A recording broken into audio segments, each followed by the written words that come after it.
지난달 27일 서울 가양역 인근에서 20대 여성 직장인이 사라진 이후 열흘이 흘렀습니다. 경찰 수사가 한창 진행 중인데 아직 실종자를 찾지는 못했습니다. 오늘 사건 이슈 코너에서 장윤미 변호사와 함께 얘기 나눠보겠습니다. 안녕하세요. 네, 안녕하세요. 네, 20대 여성 김가을 씨 지금 실종된 지 이제 벌써 열흘이 지났는데 경찰은 모든 가능성을 두고 이제 계속 지금 찾고 있습니다만 그렇습니다. 아직 뚜렷한 어떤 그 단서를 찾지 못하고 있는 것 같습니다. 그렇습니다. 사건 경위부터 좀 거슬러 올라가자면요. 네. 지난달 27일에 이 김가을 씨가 퇴근을 한 이후에 강남에 있는 미장원에 들릅니다. 네. 그리고 본인의 SNS에 어떤 소회를 밝히는 글을 남기기도 했는데 머리를 한 지 바로 직후에 이제 비바람 때문에 굉장히 좀 마음에 들지 않는다라는 취지로 언급을 남기기도 했고요. 네. 이 비용을 말하면서 역시 이제 강남역 인근은 좀 비싸다라는 취지로 눈 뜨고 코 베이는 곳 같다라고 올립니다. 여기까지만 보면 상당히 좀 일상에서 충분히 올릴 수 있는 그런 글로 추정이 되는데 그렇죠. 예. 그 이후가 문제입니다. 이 게시글이 올라간 30분 뒤쯤부터 언니나 지인들, 친구들과의 연락이 그대로 두절이 됩니다. 네. 그리고 10시 20분경에 택시에서 가양역에서 내린 것으로 지금 확인이 되고 있는데 예. 11시쯤, 그러니까 연락이 두절된 시점으로부터 1시간 30분 정도 지난 시점에 본인이, 그러니까 김가을 씨가 119에 신고를 합니다. 예. 아마 언니가 집에 쓰러져 있을지도 모르니 그 집에 좀 가줬으면 좋겠다라는 내용입니다. 그래서 이 부분이 어떤 의미였을까에 주안점을 두고 지금 경찰이 수사를 하고 있는 부분도 있는데요. 실제로 집에 아무 일도 없는데 출동한 119 구급대를 보고 언니가 굉장히 이상하다고 느껴서 11시 37분경 실종 신고를 하는 데까지 이뤘지만 지금까지 이 김가을 씨의 신변은 확보되지 않고 있는 상황입니다. 네. 일반적인 이제 이 실종 사건과 비교해봤을 때 몇 가지 하여튼 좀 특이한 점이 있는데요. 네. 방금 말씀하신 대로 지금 119 신고한 점, 언니하고 같이 있지도 않았는데 언니는 사실 나중에 보니까 이제 멀쩡했다고 하는데요. 그런데 119 신고를 왜 했을까요? 사실 119 신고가 오히려 신고자의 위치를 훨씬 더 112에 비해서 더 정확하게 감지하기 때문 아니냐 이런 일각의 의견들도 나오고 있는데요. 네. 지금 119에 신고를 했달지 112의 그 차이점이 크다고 하지는 않습니다. 네. 다만 전문가들은 일단 극단적인 선택의 가능성을 열어둔 상태에서는 뭔가 본인과 관련해서 좀 주저를 하는 그런 흔적으로 볼 수가 있다라고 이야기를 어떤 하고요. 심리적인 신호다. 그렇습니다. 내가 지금 극단적인 선택을 할지 말지를 좀 갈피를 못 잡고 있는 상황에서 본인의 신경을 대변하는 하나의 신호로 파악할 수도 있겠다라는 이야기도 하고 있지만 네. 사실 지금까지는 최소한 경찰이 범죄의 흔적이나 가능성은 열어는 두고 있지만 지금 그런 단서가 잡힌 건 아니거든요. 네. 그렇지만 이게 범죄와의 또 관련성이 있지는 않겠느냐라는 부분도 이 어떤 행동과 관련해서는 추정해봐야 될 부분이 있는 것 같습니다. 네. 또 하나 특이한 점은 이 가양대교 부근, 네. 가양역 이 부근에서 이제 마지막으로 이제 사라졌는데 사실 이제 얘기를 들어보면은 이 가양역 그 부근 그 지역과는 특별히 연고가 있거나 그런 건 아니라고 해요. 네.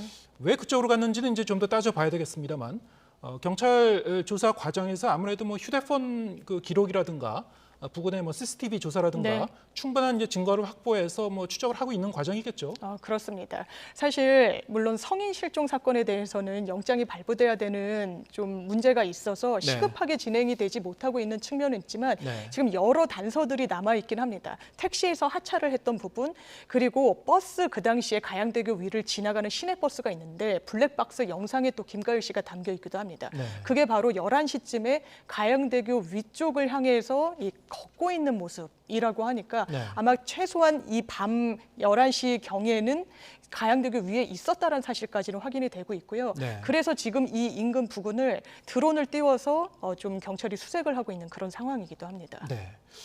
여기에 대해서 이제 이 김 씨가 이제 태블릿 PC에 이제 남긴 글을 이제 확보했다고 해요, 경찰이. 그렇습니다. 어떤 내용인가요? 사실 유언이라는 글자도 들어가 있다라는 보도도 지금 나오고 있고요. 네. 일단 내용과 관련해서는 전체적인 내용이 전부 알려지진 않습니다. 한 A4 두 쪽 분량으로 전해지고 있는데 네. 죽음을 명시적으로 지칭을 하면서 내가 어떤 상황이 되더라도 가족들이 좀 슬퍼하지 않았으면 좋겠다라고 이야기를 해서 신병을 조금 조금 비관하는 듯한, 그러니까 죽음을 앞둔 사람이 기재를 했던 것으로 보이는 그런 추정이 충분히 가능하게 하는 그런 글이 일단 태블릿 PC에서는 발견이 됐지만, 이런 글이 나왔다라고 해서 이게 바로 극단적인 선택을 했다라는 결정적인 증거는 또 아닐 수 있기 때문에 네. 가능성은 열어두고 수사를 해야 될 것 같습니다. 네, 뭐 다른 그 사고일 수도 있고 네. 뭐 어떤 가능성은 다 열어두고 봐야 될 것 같은데요.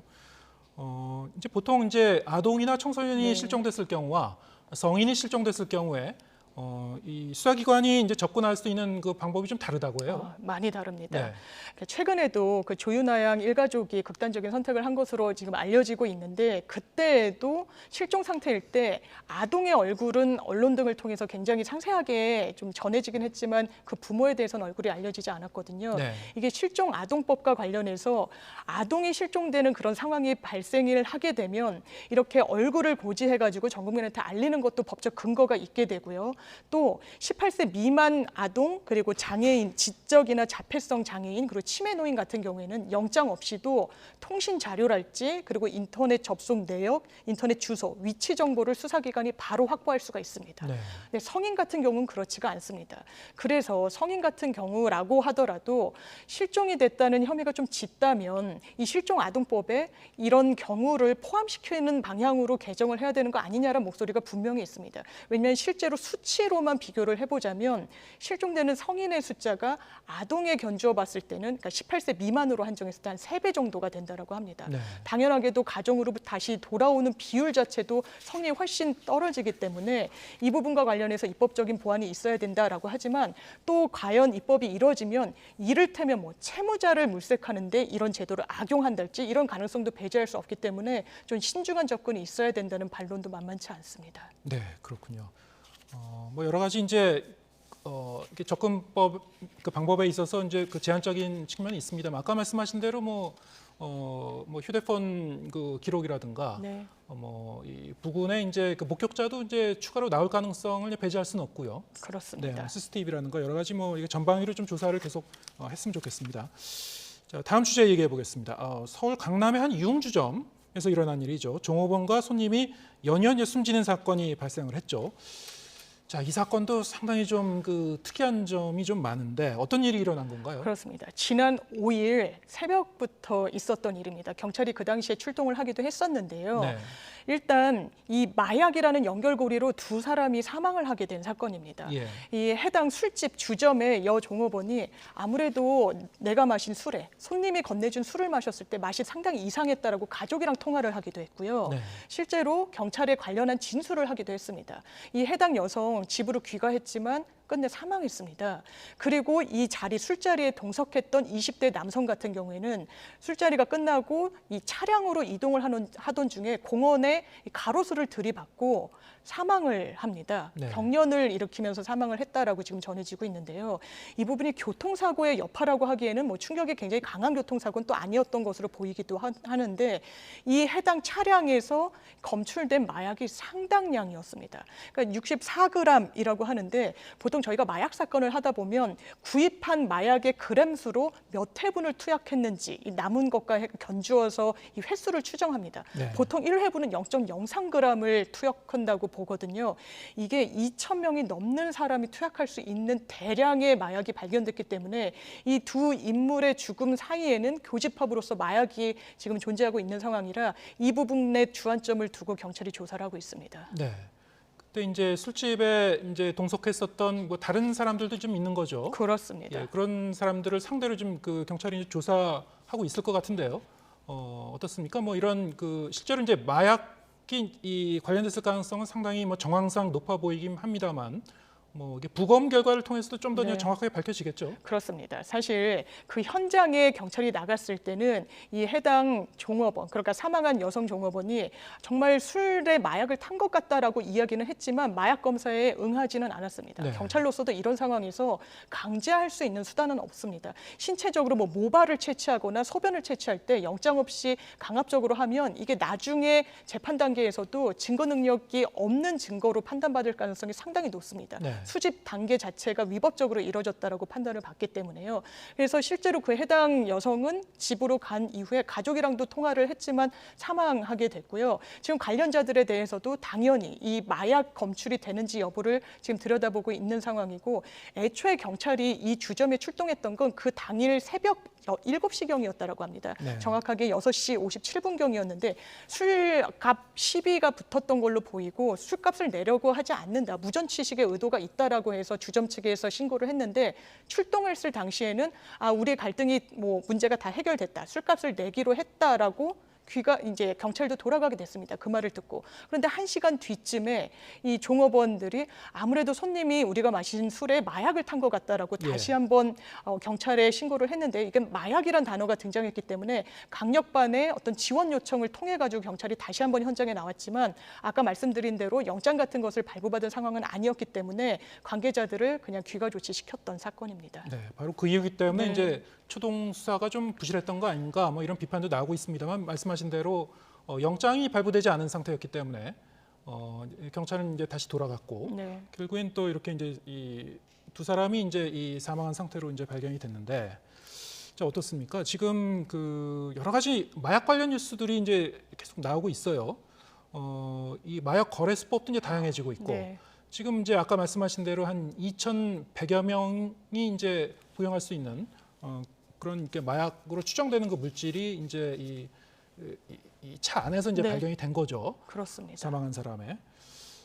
상당히 이제 이 조직적으로 대량으로 어떤 이런 것이 유통되고 있는 것이 아닌가 이제 추정할 수밖에 없는 상황이에요. 그렇습니다. 그래서 입수 경위부터 정말 정확하게 진단을 해야 되는데, 저희가 마약 사건을 하다 보면 의외로 대한민국은 이제 더 이상 마약 청정국이 아니구나라는 사실을 좀 체감하게 됩니다. 이를테면 입수하게 되고 수입을 하는 데 있어서 비교적 용이하게 이루어지는 부분도 분명히 있습니다. 유학 생활을 하던 사람들이 밀수입하는 이런 경우는 아주 전통적인 방법이라고 할 수도 있고요. 다크웹 등을 통해서도 이 국내로 반입을 시도하고 실제로 마약을 손에 넣게 되는 경우들도 굉장히 많습니다. 다크웹이요? 그렇습니다. 추적하기 어려운 어떤 온라인을 통해서.